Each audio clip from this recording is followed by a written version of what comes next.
In 2026, something strange is happening inside the organization of Jehovah's Witnesses. Congregations that have existed for decades are being merged without warning.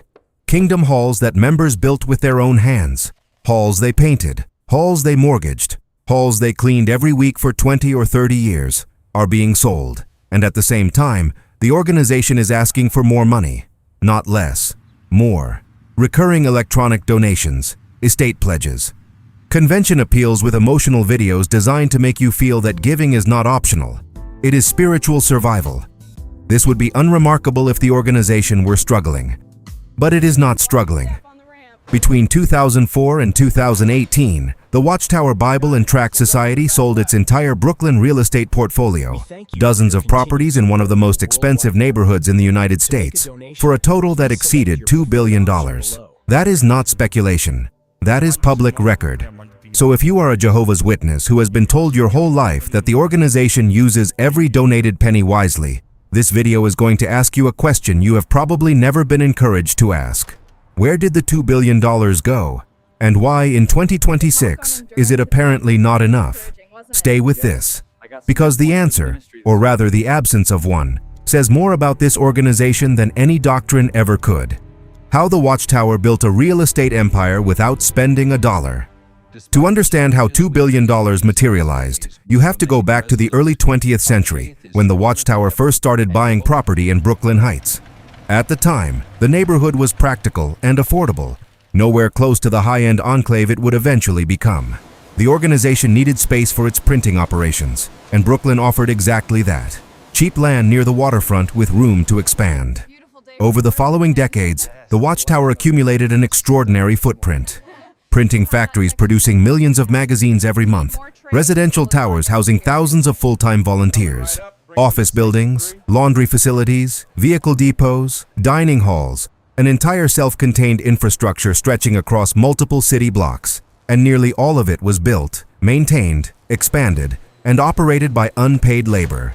Members from around the world applied to serve at Bethel, and those who were accepted worked full-time in exchange for a small monthly allowance and basic room and board. No wages, no benefits, no retirement savings. Just the understanding that they were serving Jehovah's earthly organization and that this service was its own reward.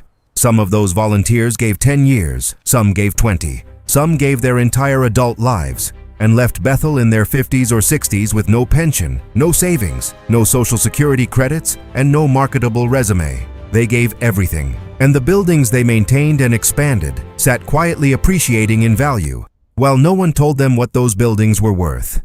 This is the financial foundation that everything else rests on.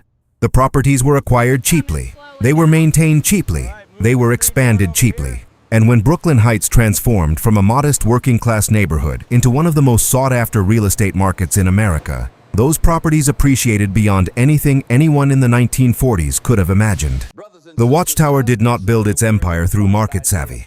It built it through time, through tax exemption, and through the unpaid hands of people who believed they were building something for God, not for a balance sheet. Scene 2. The Sell-Off.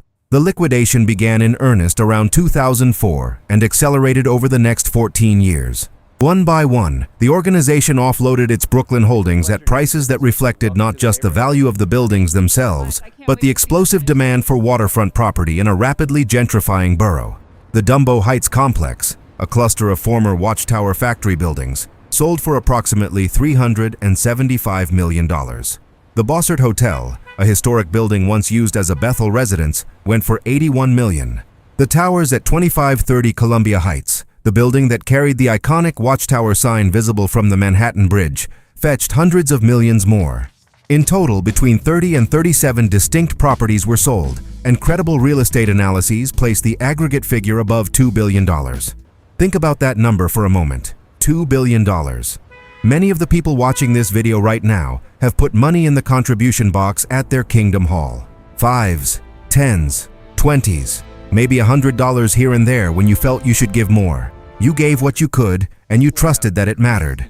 Now imagine being told that the organization received $2 billion from selling buildings that your fellow members built for free, and then being asked to keep giving, as though that money never existed. $2 billion is not a minor sum for any organization.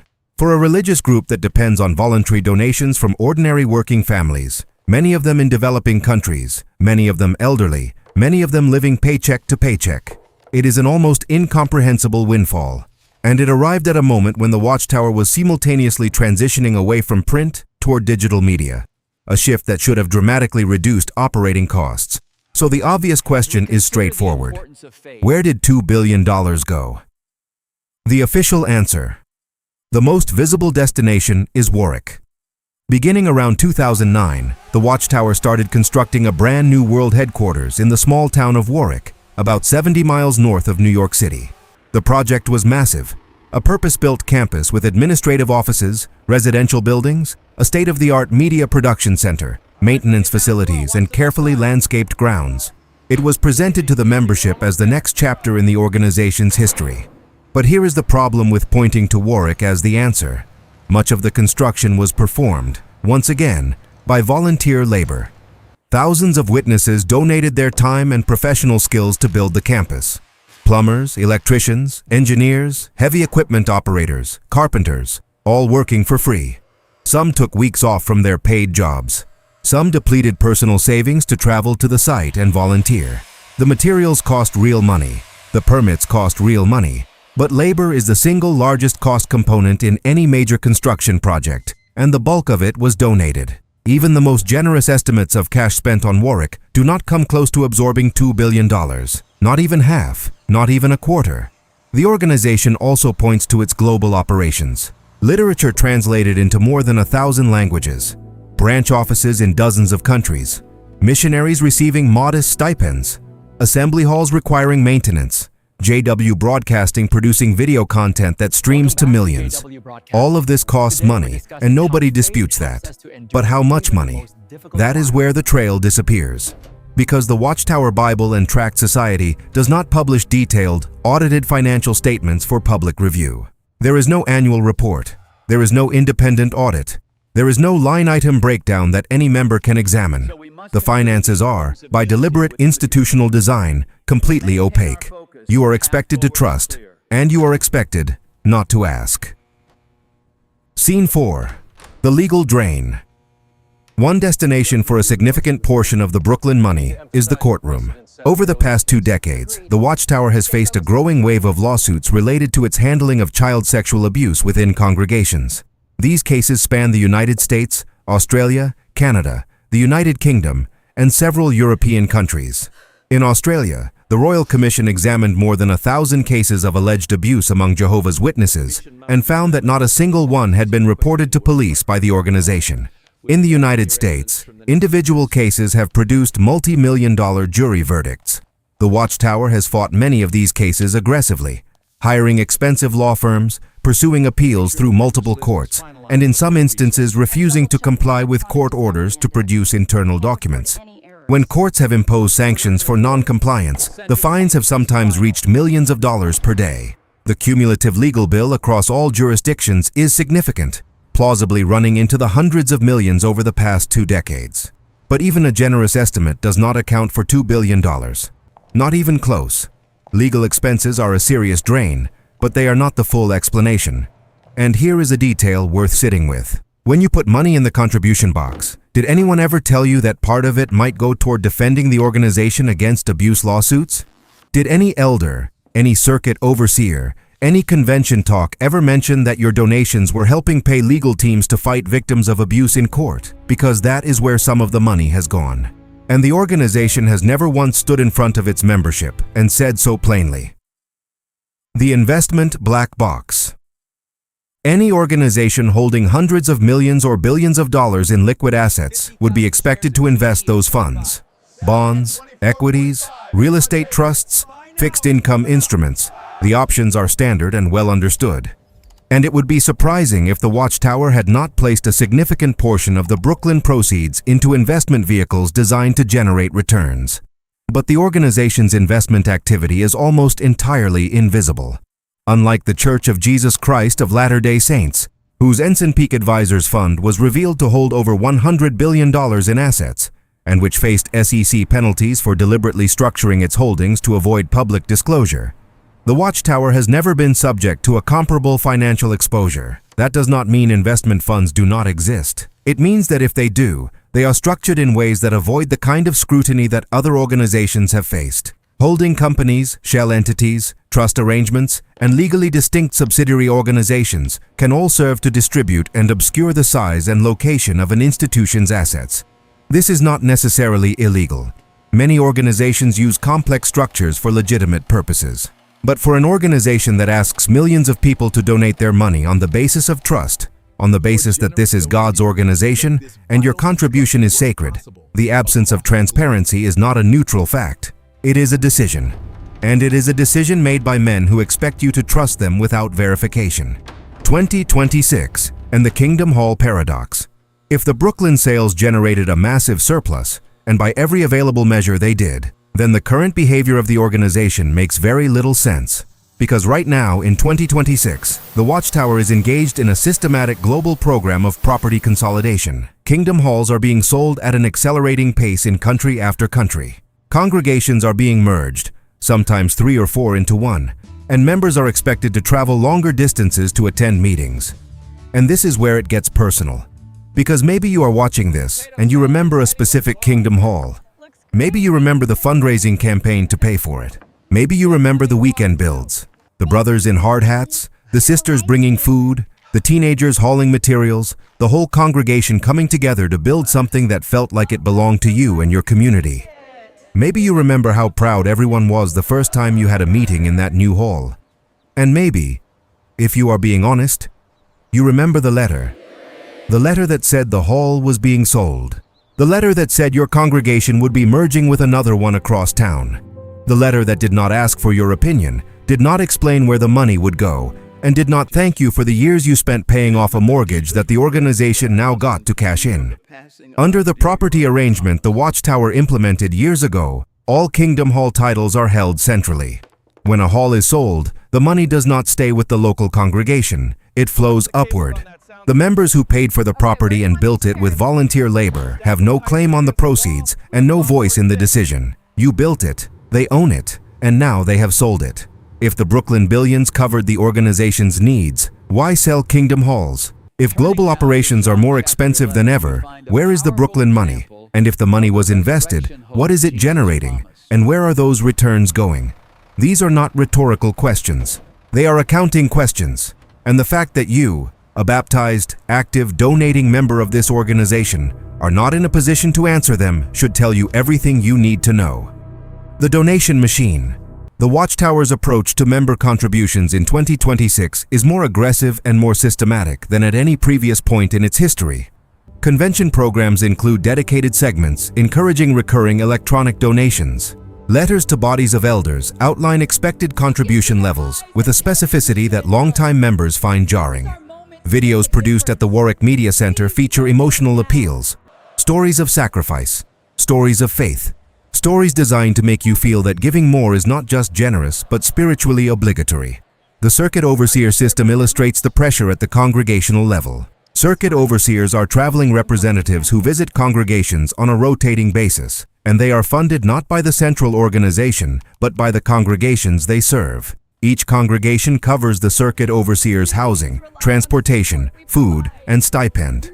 This means that even as the Watchtower sits on the proceeds of a multi-billion-dollar real estate portfolio, the cost of its own supervisory infrastructure is passed down to the same members who are already contributing to the Worldwide Work Fund, the local congregation fund, the Kingdom Hall Fund, and whatever special initiative is being promoted that month. Then there is Ramapo. Announced with fanfare as a new media and education center in Ramapo, New York, the project has experienced delays and scope changes that the organization has not fully explained. Members who donated specifically for Ramapo have no way of confirming whether their contributions were used for that project or quietly redirected. And because there is no public financial reporting, there is no mechanism to find out. You are not a shareholder. You are not a stakeholder. In the eyes of the financial structure, you are a source of revenue. And that is all. Here is the donation money. Make sure it gets The trust problem. The Watchtower regularly publishes content criticizing the financial excesses of other religions. The prosperity gospel preachers, the televangelists, the megachurch pastors who live in mansions and fly on private jets. The message is always clear. We are different. We are modest. We are honest stewards of what you give us. But modesty and stewardship are claims that can only be evaluated against evidence, and the evidence is deliberately withheld.